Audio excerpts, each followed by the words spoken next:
and welcome to another Workplace Wednesday. My name is Erin Kidd and I'm a Director in the Labour and Employment team of Squire Patton Boggs in Sydney. In recent years, more and more people have started working remotely, either full-time or utilising a hybrid model where work is split between the employer's workplace and a remote location, usually the employee's home. But the move to remote working has become even more prevalent since the beginning of the COVID-19 pandemic, when, due to lockdowns and other restrictions imposed on workplaces, employees were told to work from home if they could.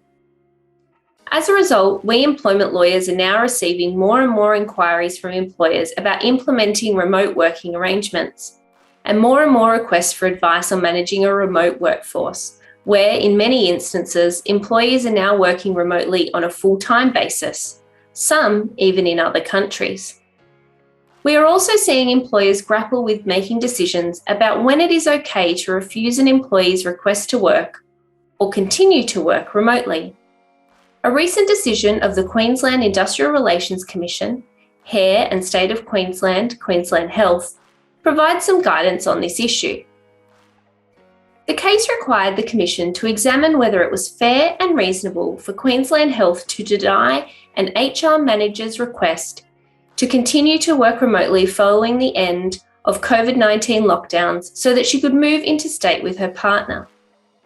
The employee had worked remotely 1 day per week prior to the COVID-19 pandemic, necessitating that she work from home full-time, which happened for a period of some 18 months. But her request to work remotely from New South Wales full-time was denied by a delegate of Queensland Health. And that was on the basis, amongst other things, that some elements of the HR advisor's role would be very difficult to do remotely, such as in-person attendance in interview panels, providing in-person assistance to clients to assist with coaching, preparing managers to do performance management, give feedback, and assist with facilitated discussions. Further, although the HR advisor offered to spend 1 week a month in the workplace, Queensland Health considered that some HR matters can be unpredictable and require attendance of the HR advisor in person at very short notice. If the HR advisor wasn't able to attend at short notice, it would fall to her colleagues to cover those in-person requirements. The spread of duties across the team in which the HR advisor worked was also considered, with Queensland Health noting that the spread of duties would not be fairly distributed amongst the team if the HR advisor worked remotely as requested, and this would potentially create inequality across the team, particularly where the in-person parts of the role are often greater in terms of emotional contribution. In refusing the request, Queensland Health was also mindful of the precedent that would be set, not only for the HR advisor's team, but for the whole organisation and more widely for Queensland Health. The Commission agreed with Queensland Health, finding its refusal to agree to the HR advisor's request was fair and reasonable. Importantly, it held that the decision to refuse the request was made in accordance with the requirements of Queensland Health's flexible working arrangements policy.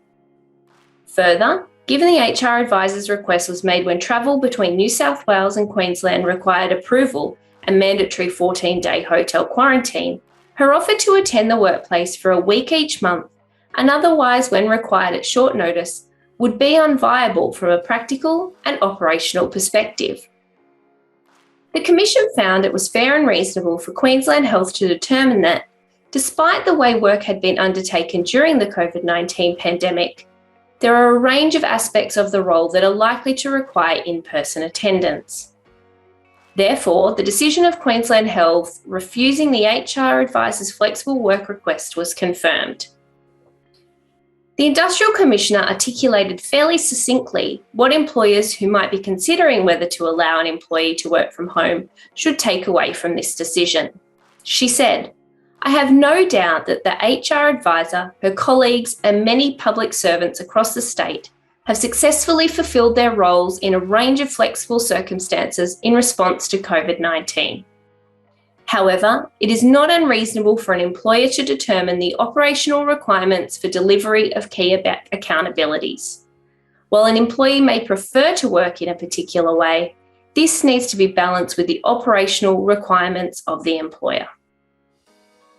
Thanks for watching this edition of Workplace Wednesday. If you have any questions about the content, please feel free to get in touch with the Labour and Employment team at Squire Patton Boggs. Otherwise, please look out for our next edition.